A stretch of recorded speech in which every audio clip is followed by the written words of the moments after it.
Hello everybody, and today I'm here with Lisa Friend, a flautist that I have an extreme amount of respect for.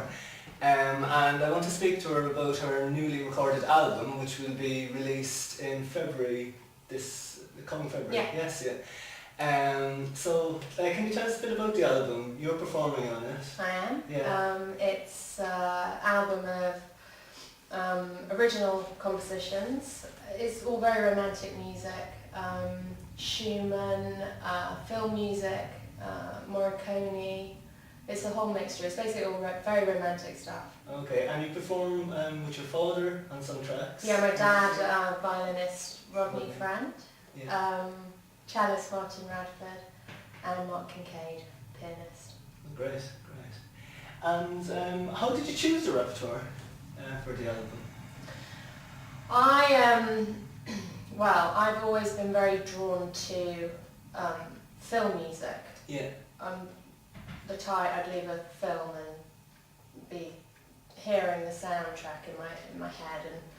And when I left the Royal College, I thought that this would be the music that I'd really love to play. Yeah. So I started doing arrangements of lovely film melodies that I love, and then arranging it for trio, piano, cello, I flute. didn't realise that. So the arrangements of the other film melodies as well, you've arranged those? Yeah, Oh, wow. that was just an area of music I've always loved. Yeah. And I love the flute repertoire, but I found that I just got a little bit, I think, bored is a bad word to say about the flute repertoire, but I just found some of the repertoire for me was a little bit repetitive, and I just wanted to stretch the boundaries a bit. So that's sort of what I focused on, and the album very much, some of it's classical. I've done chansons and some Rachmaninoff as well. Yeah. But I'm very inspired by strings, so Yeah. strings are a big part for me. I've grown up listening to strings, so I really wanted to do music that was very string orientated. Yeah. And with your own compositions, how do you go about composing? Is it melody that comes first? I'm a big melody person. I love a lovely, rich melody. And I started working with a pianist called John Hayward. Yeah. In the Royal College, and we started writing together, and we just started writing melodies and then putting parts to it, and that's kind of how it all came about. And then I came out of college and I got a publishing deal with Universal for writing. Okay. Yeah. So that's how it all really came about. Oh, it's amazing. And so your composing really is much more of an organic kind of process rather than, do you think your classes in composition and harmony in college did you any good at all? I was rubbish in college at harmony and I was It's not like the me best. actually as well. I was not the best student at all. It was always about playing the flute at college, and I felt a bit intimidated in college to actually try and write in college, because there are great composers in there. For me, I thought of lovely melodies, and then I would sort of put those down and play them on my flute. Yeah.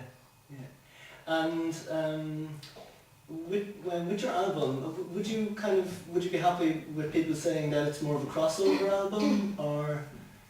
I'm not a snob to the word, crossover. I think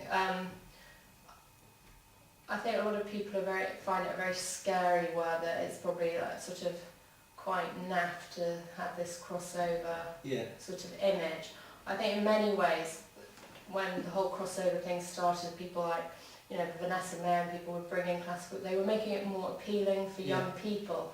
I think the word, for me, the crossover thing, I think it's just maybe taking the snobbery out of classical music and letting people who would maybe not necessarily go and buy a classical album, that they would not feel so intimidated to go into a record shop and maybe approach classical music. I think it's just made it more accessible for people. Yeah, and after all, I think, if you think of like two of the really great flautists, Rampal and Galway, both of them did crossover, like the recordings of Rampal playing with Miss Piggy. You know what I mean? I've never seen that. Yeah, so I think But with all that as well, I think, you know, like you still have to be a really great flautist to do that, which I really do think you are. Thank you. And sometimes I think, you know, playing a really simple melody and playing that beautifully, that's probably the biggest challenge on the flute. I think it's the hardest thing. I think, and I've said this, you and I, and as a fellow flautist, you know, we both talk about this a lot, that the most important thing is to make someone feel something, and I think as a musician, your job is to deliver an emotion. Yeah. So I think sometimes you're right, the most simple melody can be the hardest thing to play. It's got to be beautiful. It's got to deliver something here. Yeah, and I think your playing definitely does. Thank you. Definitely does. And you've planned tours next year as well, don't you? Yeah, I'm going to Korea. Wow. I'm looking forward to that. I've never been to Korea, so yeah, I'm going in April with the CD, so. Great. Yeah.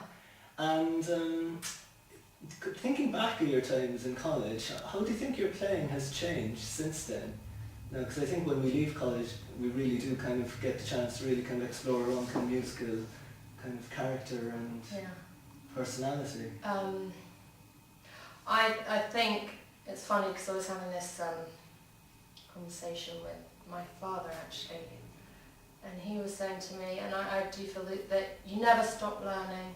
It's all experience, it's all, you know, everything you experience in life comes through your music, different times in your life. So obviously since leaving college, hopefully I've matured, but I think I listen back to recordings I might have done 10 years ago. Yeah. And they're so different. You can hear there's more youth in it, and it's very different playing. I think you do, as you get older, you add different aspects to your music. I think it's just kind of whole life experience. I think that's very valuable. It never stops. Yeah. So hopefully in 10 years' time I'll have learned much more, and another 10 years. Yeah. Do you feel the same? Yeah, I completely do. Like I'd love to listen to some of my playing from back then. Yeah. I think it would be very different. Yeah. I think I think when you get a bit older, you get a real kind of sense of what you want to portray in the music and what message you want to give. Like when I think back when I was in college, I wonder what message I really did have, but now I really feel as if I do have a very strong message that I want to send and transmit in my music. Mm. And that can be, I think, be the really kind of driving force and kind of... I think also when you're in a college and when you're in that institute with your professors who are teaching you, you're very under, in the best of ways, but you're very under their influence, and you're maybe not brave enough to break out of the boundaries. And I think when you've left that and you're sort of further on through your career, you start to go with your own instinct even more. Yeah, I think so.